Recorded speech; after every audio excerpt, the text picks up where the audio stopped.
Study about ECG. So start from basic ECG. I'm drawing the QRS complex P wave and T wave, and this is a P wave and this is QRS complex and this is T wave. So in ECG, anything is going up, that is positive deflection, and anything is going down, that is your negative deflection. So this positive deflection which is showing here, that is your P wave, and it is because of the contraction of your atrium. And this wave, and this is a combination of three waves actually, so that's why it's called as QRS complex. So this QRS complex is because of the contraction of the ventricle, so ventricular contraction. And the final wave is T wave, and the T wave is because of the, this is not because of the contraction, this is because of the relaxation or depolarization of your ventricle, ventricular relaxation, or this is depolarization.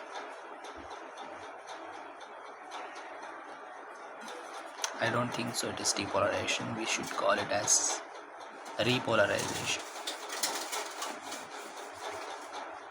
because depolarization is nothing but a stimulus, or that is contraction. Repolarization is nothing but a relaxation, in which you have stimulus is going down, it's inhibited or decreased, so this is relaxation. R for R, relaxation, repolarization. So where is the, so we have contraction of atria, and we have contraction of the ventricle, and we have the relaxation of ventricle. Now where is the relaxation of atria? We have relaxation of atria, that is atrial relaxation, atrial repolarization, but that is hidden under your QRS complex, so we can't see that in your normal ECG. So let me erase this so that I can tell some more information regarding this. So coming back to this P QRS complex and T wave, we have few segments and few intervals we should talk about in the given ECG. So for example, we have P wave, we have PR interval, we have PR segment, we have QT interval, and we have ST segment, and we have QRS wave complex, and finally we have T wave. These are the components of a normal ECG. So P wave, we already know P wave is nothing but a contraction of atria, and this is this P wave.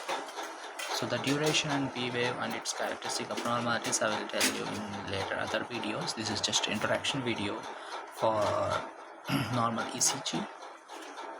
So just remember this key point: any ECG, anything which says interval in ECG, that is a, that includes your wave. Anything that says segment, that is just a line between two waves.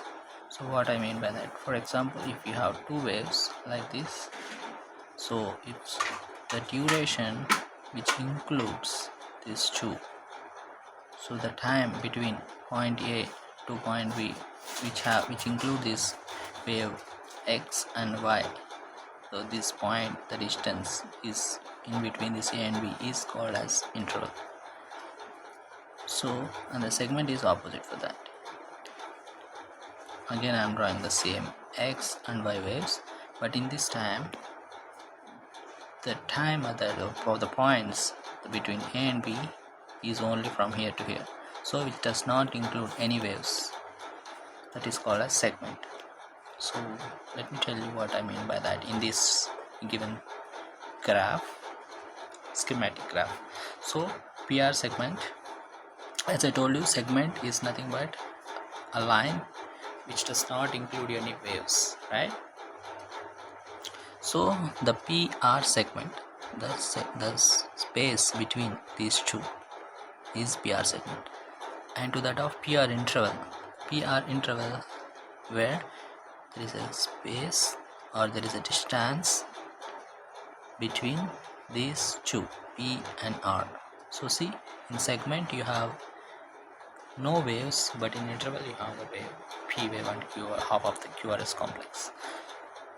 I don't think we have any significance for the particularly PR segment itself, but we have one significant important segment in our ECG, that is ST segment.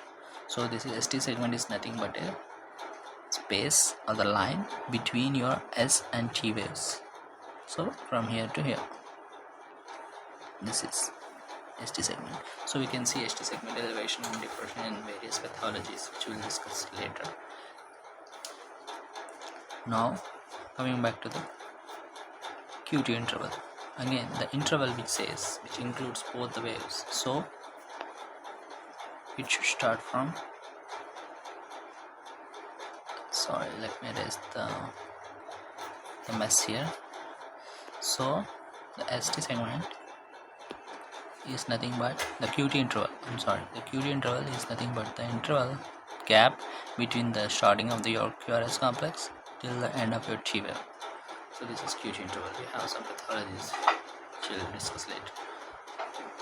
And then you already know about P wave and QRS complex as well as T wave. So this is about ECG